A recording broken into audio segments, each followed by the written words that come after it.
Hello friends, I am Bindu Setia Likha, your NLP life coach and a mental strength trainer.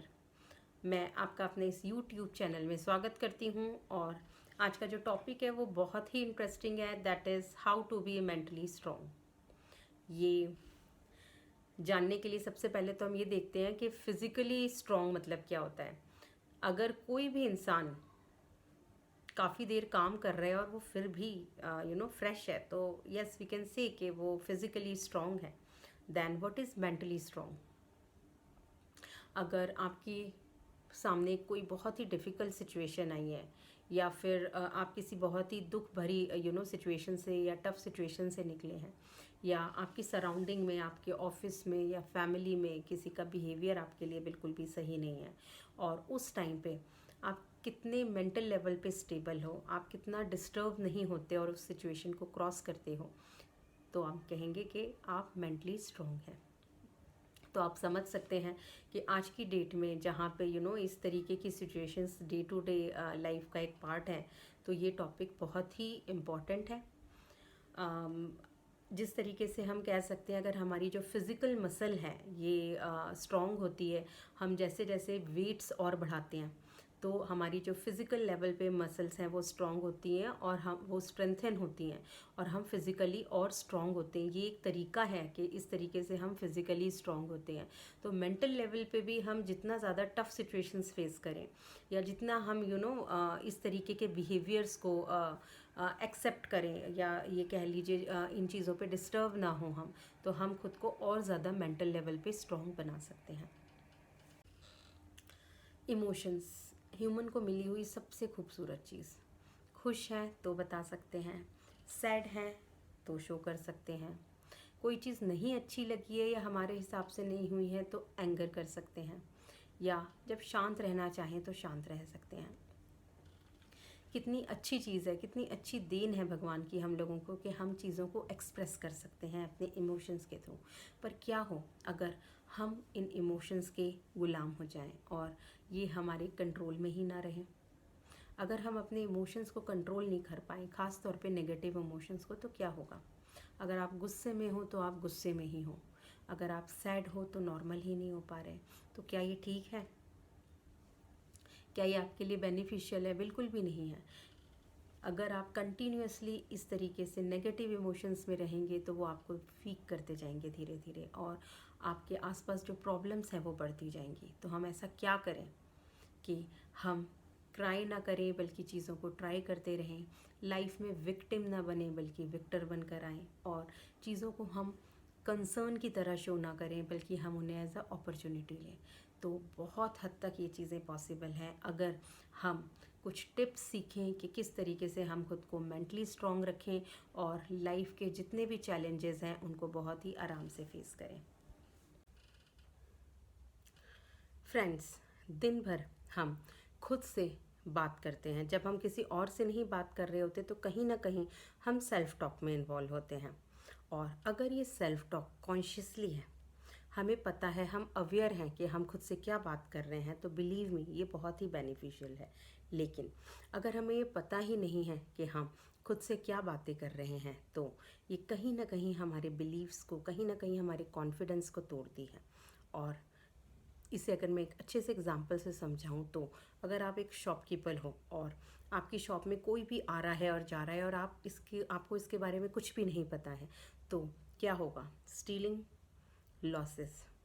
Same हमारे mind के साथ है। अगर हमारे माइंड में ऐसे थॉट्स चल रहे हैं जिनके लिए हम ही अवेयर नहीं हैं, तो डेफिनेटली ये हमारे लिए हर तरफ से लॉसेस ही लेकर आएंगे। तो बहुत बहुत बहुत ज़रूरी है कि हम जो कुछ भी टॉक करें खुद से वो कॉन्शियसली हो, हमारी खुद की अवेयरनेस में हो, और इसके जो बेनिफिट्स हैं वो हमें इंस्टेंटली देखने को मिलेंगे। सबसे पहले तो हमारी नेगेटिव जब सेल्फ टॉक कम हो जाएगी तो हम हैप्पी रहेंगे, पॉजिटिव रहेंगे, अपॉर्चुनिटीज़ बेटर रहेगी और प्रोडक्टिव ज़्यादा होंगे।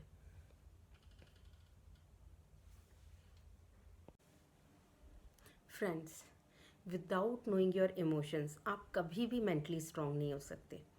तो क्योंकि आपका पहले इमोशनली स्ट्रांग बनना ज़रूरी है। अगर आप इमोशनली स्ट्रांग नहीं हैं तो आप हमेशा एक मेंटली वीक पर्सन ही रहेंगे। तो सबसे पहले तो आप देखिए, मोस्टली आप बल्कि देखेंगे कि हम लोग अपने इमोशंस को सप्रेस करते हैं। No, I am not feeling depressed. नहीं, मैं उदास नहीं हूँ। नहीं, मुझे तो बिल्कुल भी जेलसी नहीं फील हो रही है, या मुझे तो एंग्जाइटी बिल्कुल नहीं हो रही है। तो आप बिलीव करिए, जितना ज़्यादा हम इन अपने इमोशंस को हाइड करते हैं, हम अपनी तकलीफ़ों को और बढ़ा लेते हैं।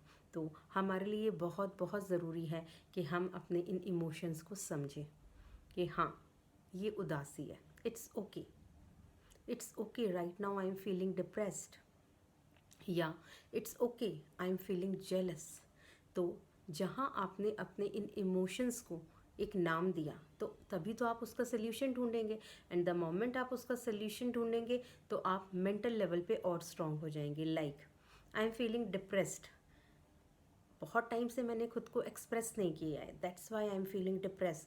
सो ओके, अब से मैं खुद को, खुद की चॉइस को एक्सप्रेस करना शुरू करता हूँ या करती हूँ। या आई एम फीलिंग एंग्जाइटी, एंग्जाइटी बहुत टाइम पहले मैंने खुद से कुछ वादा किया था, मेरी खुद की कुछ अधूरी विशेज़ हैं, तो मैंने उन्हें पूरा नहीं किया हुआ है, तभी मुझे कहीं ना कहीं एंग्जाइटी रहती है। या आई एम फीलिंग जेलस, किसी ने कुछ अचीव किया और मुझे अच्छा नहीं लगा, तो दैट इज़ सो ऑब्वियस। किसी और ने भी कुछ अचीव किया लेकिन मुझे उससे कुछ फ़र्क नहीं पड़ा, तो बहुत बहुत ऑब्वियस है कि जिसके इससे मुझे जेलस फील हो रहा है उसकी कुछ क्वालिटी है, कुछ अचीवमेंट है जो मुझे लगता है मुझे अचीव करनी चाहिए। ठीक है ना? तो मैं अपनी पूरी ट्राई करती हूँ या करता हूँ कि मैं उस अचीवमेंट को हासिल करके रहूं। एंड द मोमेंट आप अपने उन इमोशंस को समझते हो तो आप सॉल्यूशंस की ओर जाते हो और आप मेंटल लेवल पे और स्ट्रांग होते हो। Count your blessings and practice gratitude.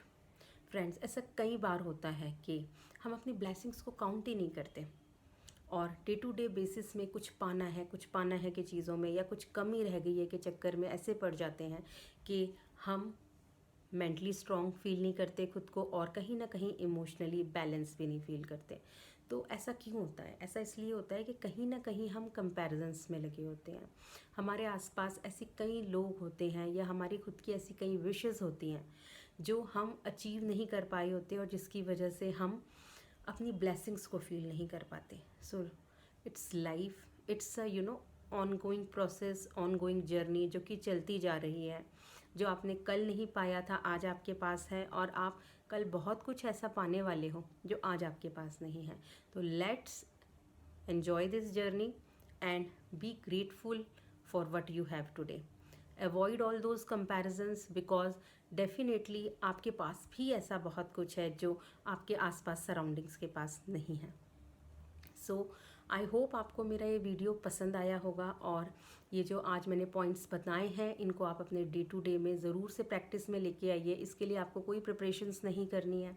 अपने कमिंग वीडियोस में भी मैं आपको मेंटल स्ट्रेंथ के ऊपर कुछ और पॉइंट्स बताऊंगी। तब तक के लिए बाय।